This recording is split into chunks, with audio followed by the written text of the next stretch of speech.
Research سے ناظرین کرام یہ پتا چلا ہے کہ قرآن حکیم میں لفظ، غور کیجئے گا، دنیا 115 مرتبہ آیا ہے، تو لفظ آخرت کا لفظ بھی ایگزیکٹلی 115 مرتبہ ہی آیا ہے۔ ملائکہ کا ذکر 88 بار ہوا ہے، تو شیاطین کا ذکر بھی ایگزیکٹلی 88 بار ہی ہوا ہے۔ لفظ رجال یعنی مرد کا بیان 24 مرتبہ ہے، تو 24 ہی مرتبہ لفظ نساء یعنی عورت کا ذکر آیا ہے ایگزیکٹلی۔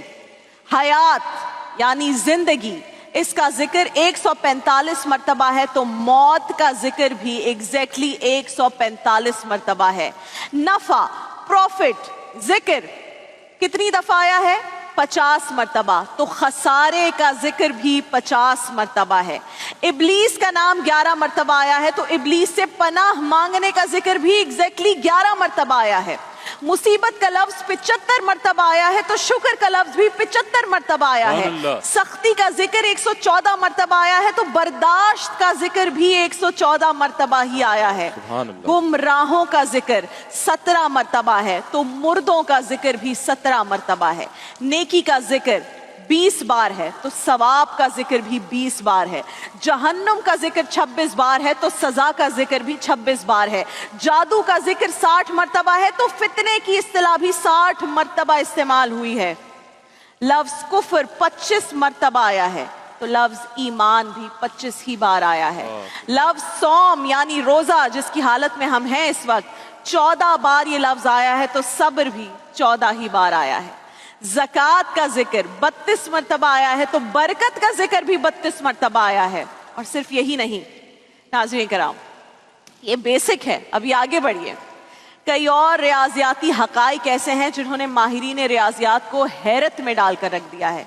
مثلاً قرآن میں لفظ صلاۃ، نماز جسے ہم کہتے ہیں، صلاح کہتے ہیں، صلاۃ کہتے ہیں، 5 مرتبہ ہے، تو ہم 5 ہی مرتبہ دن میں نماز کی ادائیگی کرتے ہیں، حکم یہی ہے ہمارے لیے۔ لفظ شہر یعنی مہینے کا ذکر، گیس کیجئے عمران بھائی کتنے مرتبہ آیا ہے؟ 12 مرتبہ۔ اور ہمارے ایک سال میں مہینے کتنے ہیں؟ 12۔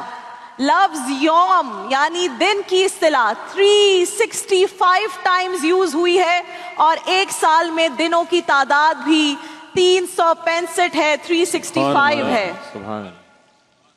ابھی اور پریشان کرنا ہے آپ کو۔ لفظ بحر، باہر یعنی سمندر کا ذکر کتنی مرتبہ آیا ہے؟ 32 بار۔ اور ارض یعنی خشکی، ارض کتنی بار آیا ہے؟ 13 مرتبہ۔ ان دو اعداد کا مجموعہ 45 بنتا ہے، 45 بنتا ہے، ان کو ایڈ کریں۔ اگر ان دونوں اعداد یعنی 32 اور 13 کی پرسنٹیج نکالی جائے تو وہ بالترتیب 71.11% اور 28.89% بنتی ہے۔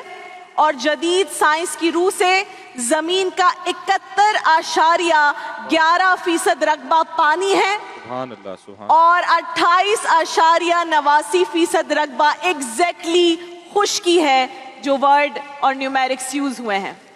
یہ تمام حقائق ابھی بھی سب نہیں بتایا آپ کو، وقت مختصر ہے۔ یہ تمام حقائق محض اتفاق نہیں ہے، اٹ از ناٹ اے کوانسیڈنس، بلکہ قرآن کا ایک ایسا اعجاز ہے جس پر غور کرنے والے حیران ہیں، پریشان ہیں۔ سبحان اللہ۔ اور وہ کیا خوب کہا ہے شاعر نے، جو نکتہ وروں سے کھل نہ سکا، جو فلسفیوں سے حل نہ ہوا، وہ راز ایک کملی والے نے بتلا دیا چند اشاروں میں۔ قرآن کے یہ معجزات، یہ میریکلز آف قرآن اور شب قدر ہمیں یہ پیغام دے رہی ہے کہ قرآن کو پڑھیں، قرآن کو سمجھ کر پڑھیں، اس پر غور و فکر کریں، اور اسے اپنی عملی زندگی کا حصہ بنائیں۔ جس رات کے دامن میں قرآن نازل ہوا، وہ رات 1000 مہینوں سے افضل ہے، تو اندازہ کریں کہ وہ کتنا خوش نصیب ہوگا جو قرآن کو اپنی روح میں بسا لے اور اپنے اعمال کو قرآن کے تابع کر